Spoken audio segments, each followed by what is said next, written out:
porque a rejeição não pode parar a obra de Deus. Olá pessoal, meu nome é Júnior Rodrigues, quero falar com vocês sobre o que está em Marcos 6. Nesse capítulo aqui acontecem algumas passagens importantes, como por exemplo, a hora que Jesus instrui os 12 apóstolos para que eles possam então fazer o ID, começarem a fazer a obra de Deus, começarem a espalhar o evangelho de dois em dois, indo em cidade. O reino de Deus estava chegando e que então as pessoas deveriam se arrepender, o evangelho genuíno. Também uma outra passagem importante fala sobre a morte de João Batista. Mas eu queria destacar aqui para vocês dois pontos principais. Primeiro é a questão da rejeição. Lá no primeiro versículo já começa então mostrando que Jesus foi rejeitado na sua própria cidade, em Nazaré. E aí fala assim: tendo saído dali, Jesus foi para a sua terra e os seus discípulos o acompanharam. Chegando o sábado, começou a ensinar na sinagoga e muitos, ouvindo-o, se maravilharam, dizendo: de onde lhe vem tudo isso? Que sabedoria é esta que foi-lhe dada? E como se fazem tais maravilhas por suas mãos? Não é este o carpinteiro, filho de Maria e irmão de Tiago, José, Judas e Simão? E as suas irmãs não vivem aqui entre nós?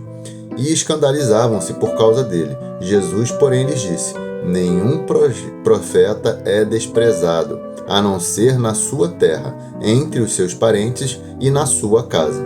E por isso não pôde fazer ali nenhum milagre, a não ser curar alguns poucos doentes, impondo-lhe as mãos. E admirava-se da incredulidade deles. Então aqui mostra dois pontos importantes. Primeiro, é que sim, vai haver em algum determinado momento, às vezes até na nossa própria família, cidade, no meio daqueles que nós convivemos no dia a dia, vai haver rejeição a nós, a palavra de Deus.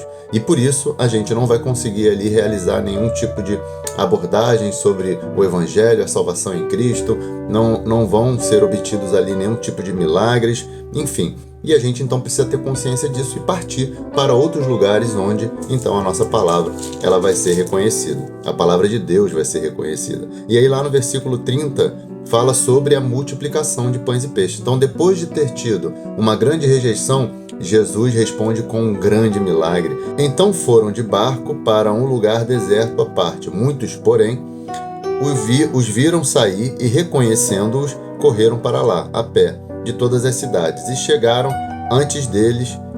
Ao desembarcar, Jesus viu uma grande multidão, compadeceu-se dela, porque eram como ovelhas que não têm pastor, e começou a lhes ensinar muitas coisas. Como já era bastante tarde, os discípulos se aproximaram de Jesus e disseram: este lugar é deserto e já é bastante tarde. Mande estas pessoas embora, para que, indo pelos campos ao redor e pelas aldeias, comprem para si o que comer. Jesus, porém, lhes disse: deem vocês mesmos de comer a elas. Mas eles disseram: iremos comprar 200 denários de pão para lhes dar de comer? E Jesus lhes disse: quantos pães vocês têm? Tratem de descobrir. Eles foram, se informaram e responderam: 5 pães e 2 peixes. Então Jesus lhes ordenou que todos se assentassem em grupos sobre a relva verde. E eles o fizeram, repartindo-se em grupos de 100 e de 50. Jesus, pegando os 5 pães e os 2 peixes, erguendo os olhos para os céus, os abençoou. Depois partiu os pães e deu aos seus discípulos para que distribuíssem. E também repartiu os 2 peixes entre todos. Todos comeram e se fartaram. Aleluia. E ainda recolheram 12 cestos cheios de pedaços de pão e de peixe. Os que comeram os pães eram 5.000 homens.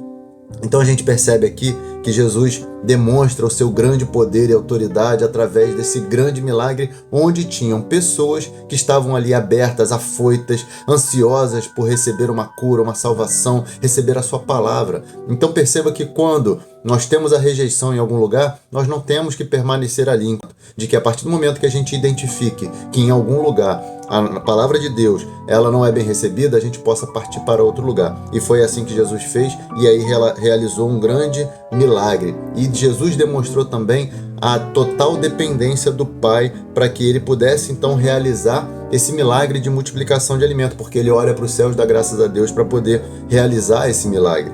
E como um verdadeiro pastor, Jesus então satisfaz aquelas ovelhas famintas que estavam esperando ali, perdidas sem pastor, e Jesus, da mesma maneira que Deus fez o fornecimento do maná no deserto para os israelenses, para os hebreus, Jesus aqui então também provê o alimento no lugar deserto, se colocando ali da mesma maneira como Deus se colocou e agindo como Deus age. Então que a gente possa ter esse discernimento de saber realmente onde a palavra de Deus está sendo bem-vinda e a gente possa então levar essa palavra para que as pessoas sejam saciadas a partir da obra de Deus que está sendo realizada através da nossa vida. Que a gente fique com essa palavra hoje, que Deus te abençoe e um grande abraço.